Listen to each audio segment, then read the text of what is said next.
It's me, Nikki. Welcome back to my channel, and today I'm here with a wrap up.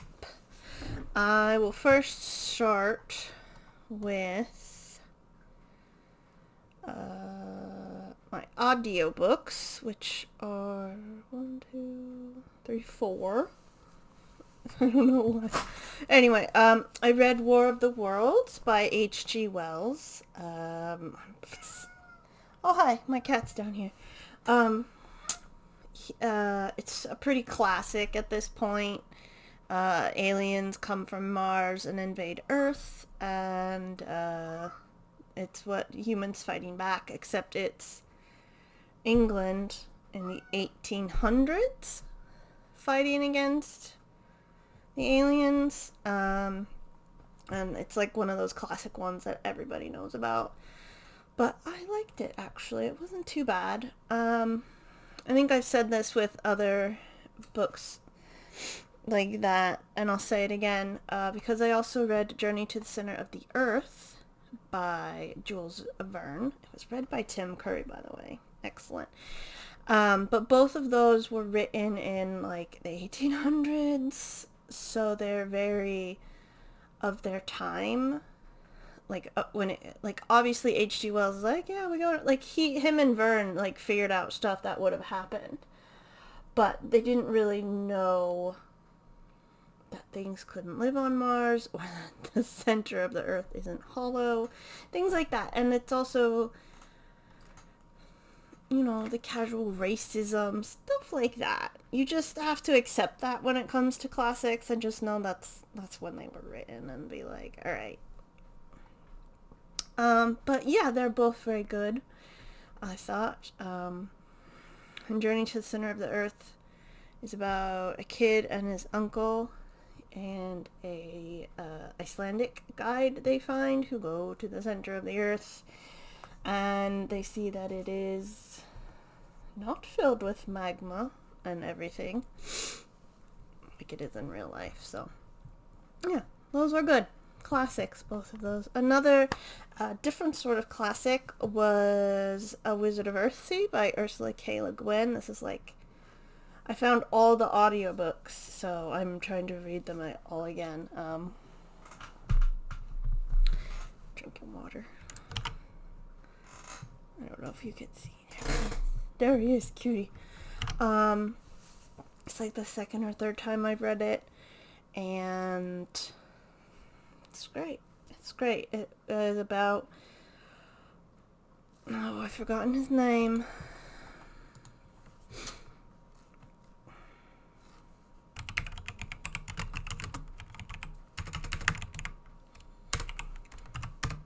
Sparrowhawk. He has multiple names. Ged. One of his names. Sparrowhawk is another name. And he is a very powerful wizard, even at a young age, and he goes off to study at a school that only has men, now that I think about it. And he fucks up. He fucks up real bad. And he has to then, like, go on the run as this dark being just chases after him. He fights a dragon at some point, and he just becomes... He grows up. Because he's so powerful when he's young, he sort of is, like, cocky and that kind of thing. But by the end of the book, he has grown up and has realized the consequences of his actions, and sort of just becomes a cool dude. So yeah. And the other audiobook I listened to was Year of the Griffin by Diana Wynne Jones, which is the sequel to The Dark Lord of Dirkholm. It is. Both of them are hysterically funny. And in this one, Dirk's youngest Griffin daughter, Elda, goes to magic school with a bunch of other kids, but the school is on is having money issues, and basically all the kids that come in, the head of the department tries to extort their parents by asking for more money, but a lot of their parents don't know that they're there, so that causes a bunch of chaos. There's like assassins and two armies, and the head of the fucking school is like obsessed with getting to the moon, and none of the teachers, or at least him and another teacher, are just not great. They have been taught to do whatever needed to be done for the bad guy in the first book. So they're not very good teachers, and the kids actually just learn more. Like Elda's dad comes and he's like, oh yeah, you need these books, and they go find them in the library, and they learn more from the books than anything else.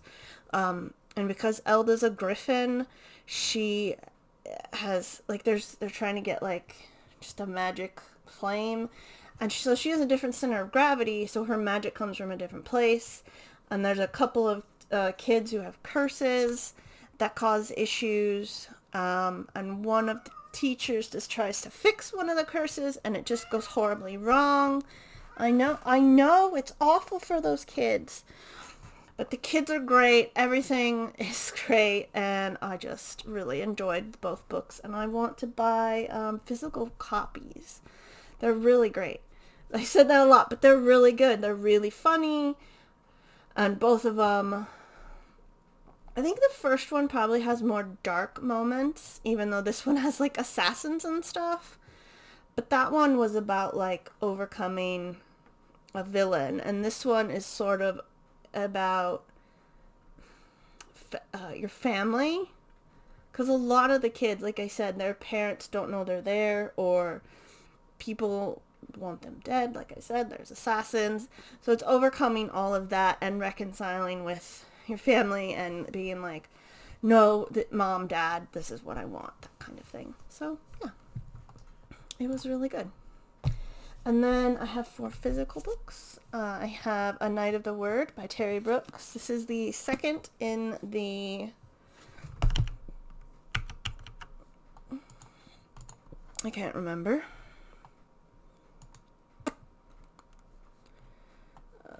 Where is it? Night of the Word. The Word in the Void series, which is a larger part of the Shannara series. And this is about John Ross. It's been 5 years, I think, since the last book.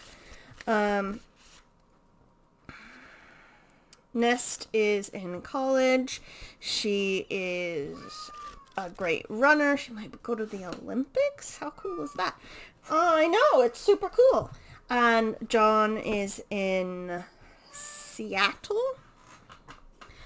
And he had... It's pretty early on in the book, but I won't tell you. But it is pretty dark. There are deaths of homeless people and children, and somebody else gets burned because a building burns down. Hopefully they were dead before they were burned, but I'm not sure about that. But John had a vision, as per usual, that there was going to be a shooting somewhere. And he goes, okay, I know how to stop it. Except it didn't work out that way. And so he basically lost faith in the light, the word, and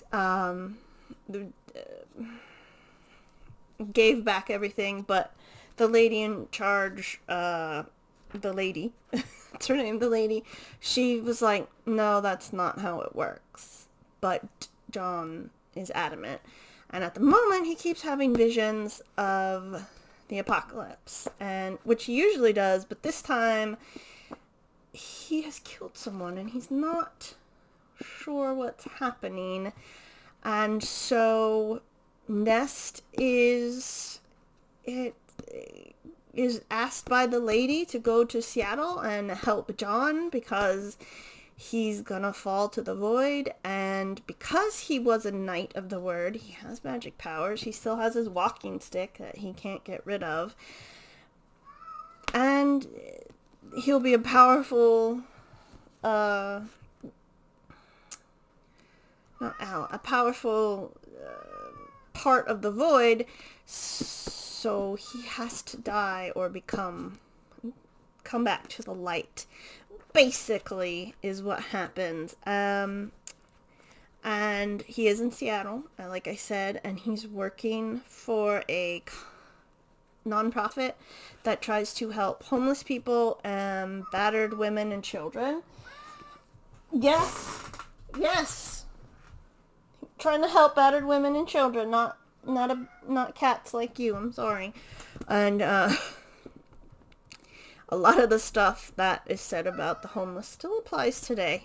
And this was written in 1999. So, what? Do you want to be on camera? Alright, here you go. Here you go. Here you go. You're on camera now. Yay!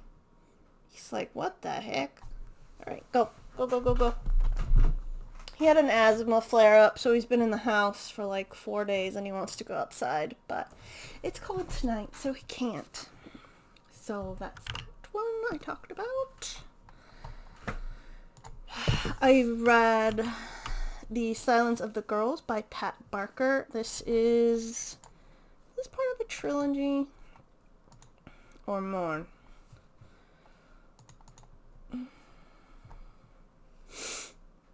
It's a trilogy. So this is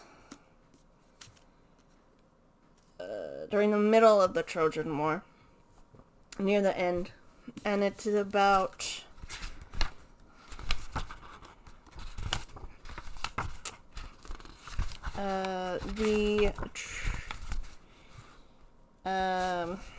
not the Trojans, but like basically Briseis is our main plot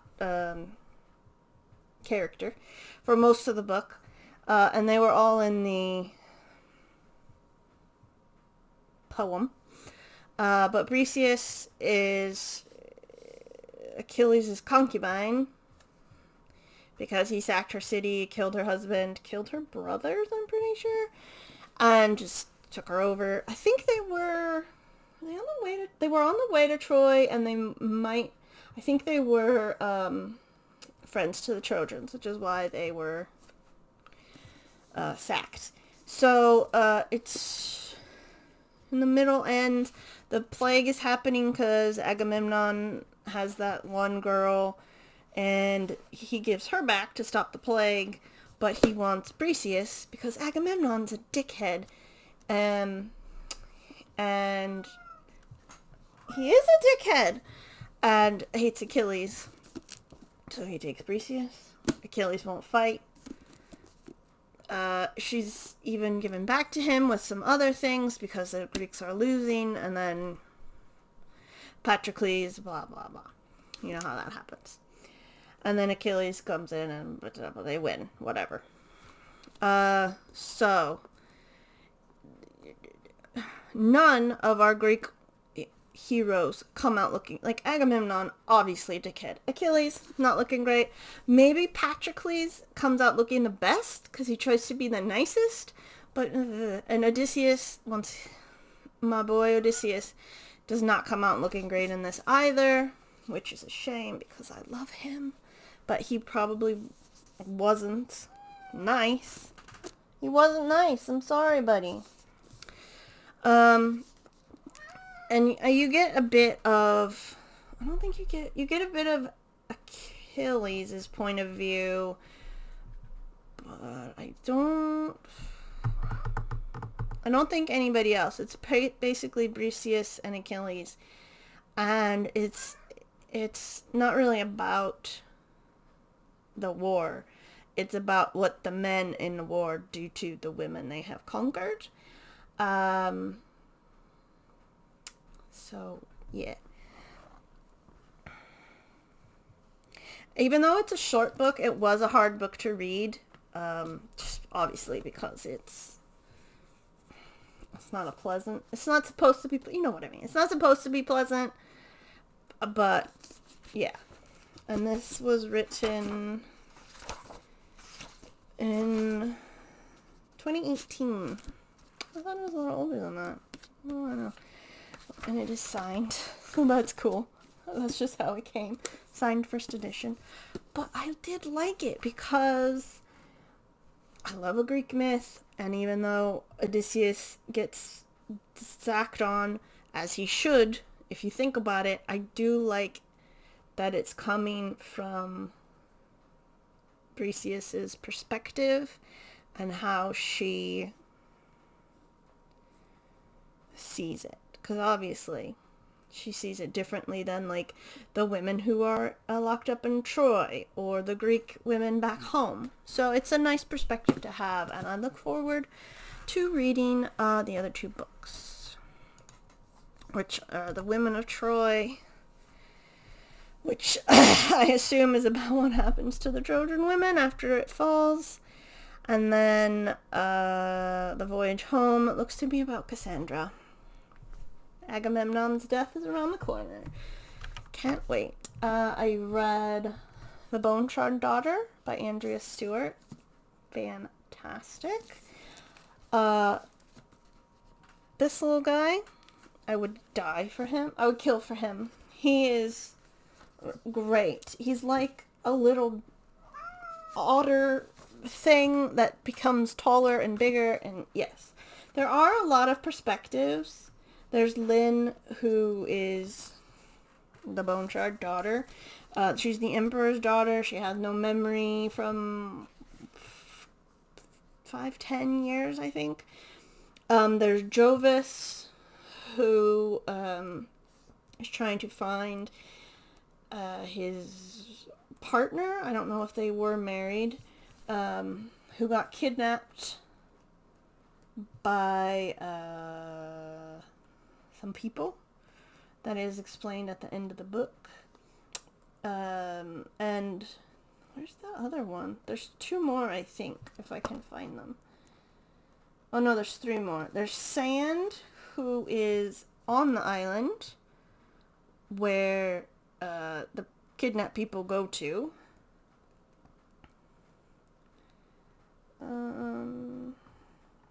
Oh, and his little guy's name is Melfi. Yes, that's right.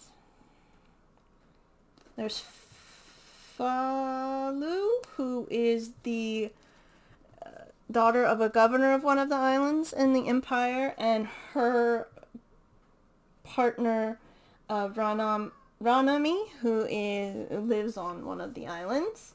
The same island, as she's just a quote-unquote commoner. And so Lynn is trying to... Her father is the emperor, and he takes bone shards from people's heads when they're children, like right around here-ish, and then he uses those as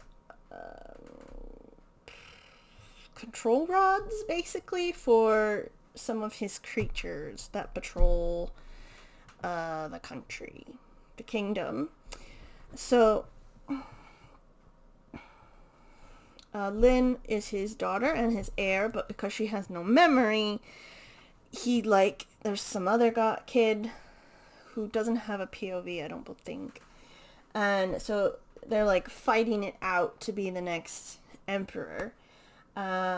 She has to fight for it's like war, minister, a commerce, a trade. Trade and commerce are the same thing. Spy, and something else. I can't remember. There's 4 of them. But one of them is like a bear gorilla. One of them's like a spider thing. One of them's like a bird thing. They're kind of gross. And like when she goes to like fiddle with them, it's kind of gross. And then Jovis is looking for his partner. And along the way, he's saving kids from getting their brain cracked open because his brother died that way. Because if you hit it in the wrong place, the chisel just goes into your brain and you die. But then the Emperor also has it and can theoretically control you with it, or put it into a construct and do something with it. And then Ranami and Falanu. Where is it? I can't say the name without looking at it. Are on an island, and it's corrupt. Obviously, the Empire's corrupt, and it is Falu, Ranmi and Falu. And Falu's father is like,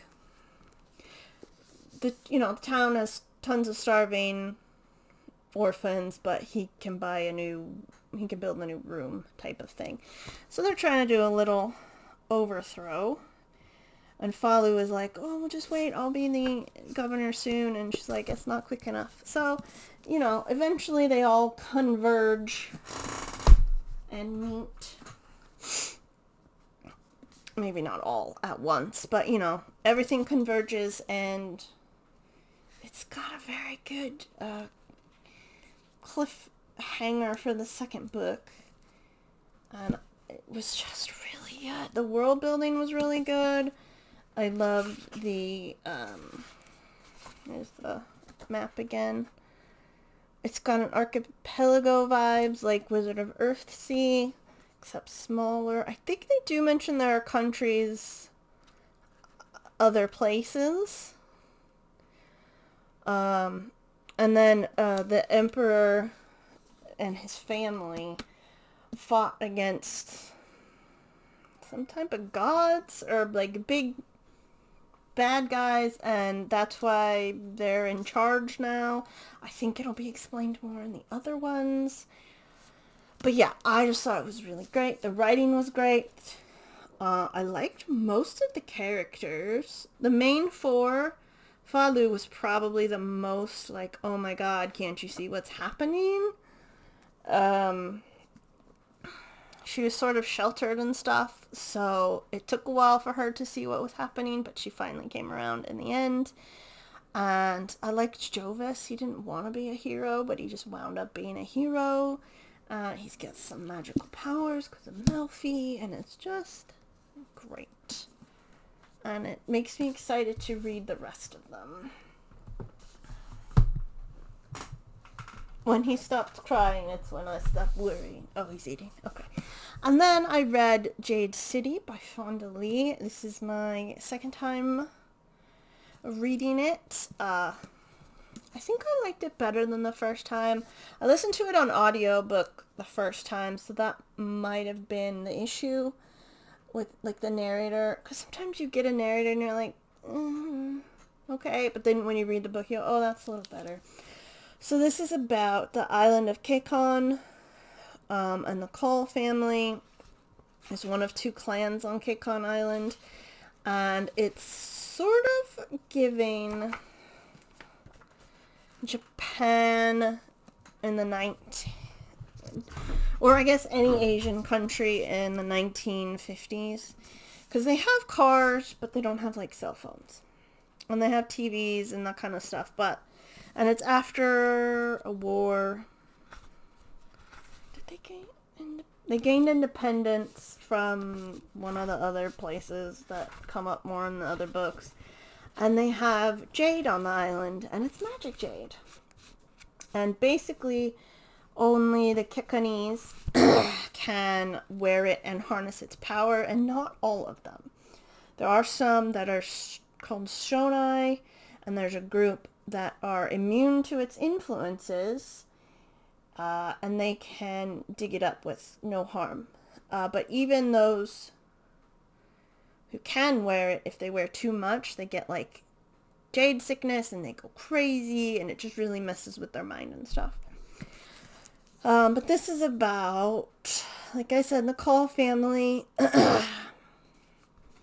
There's bunch of them. There's, I can't remember, Hilo and Lan, I do remember that one. And they have a sister, Shay, and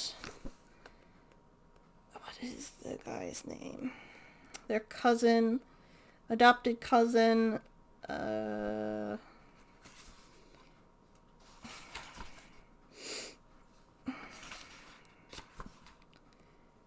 Andon. So Lan is in charge of the Cole family now, even though his grandfather's still alive. He is the pillar. Hilo is the fist, or the horn. The horn. And then there's fists and fingers, like, of the pillar. So I like that. And Shay used to have Jade, but she does not anymore. She's come back after leaving. And Hilo is the younger brother of Lan, and he's the wild card, and Lan is, pretty calm and collected. But then, of course, the Mountain Clan, who they used to be friends with back in the day, is now starting up a gang war, and it just sort of goes downhill from there. This is an adult book. There is murder, there is death, there is blood, there is just all kinds of things. It's not pretty. It is not pretty. This is what a real life gang war looks like, but without magic powers and more bullets in real life. I've never been in the area of a gang war, but I can imagine this is what it would be like. Where's the other map? They give you a map of Janloon, the main city, and as you can see, it's broken up. Mountain Clan, the Calls are the No Peak Clan, and you can see they own different areas, and as they fight each other, they take over different areas. And it just drags everybody into it, and it's just a shit show for everybody involved, and it doesn't get better. I think it doesn't. I mean, it ends as happily as it can end. I think in the second one, it's gonna get worse, and I think in the third one, it will be worse and then get better, but maybe not. So we'll find out. I did like it more than the first time I read it. So we'll see how I like the other two. And those are the books I read in January. Go me. So yeah, thank you very much for watching. Hope you're having a great day. Hope you have a great weekend, or had a great weekend. And I'll see you in the next video. Bye-bye.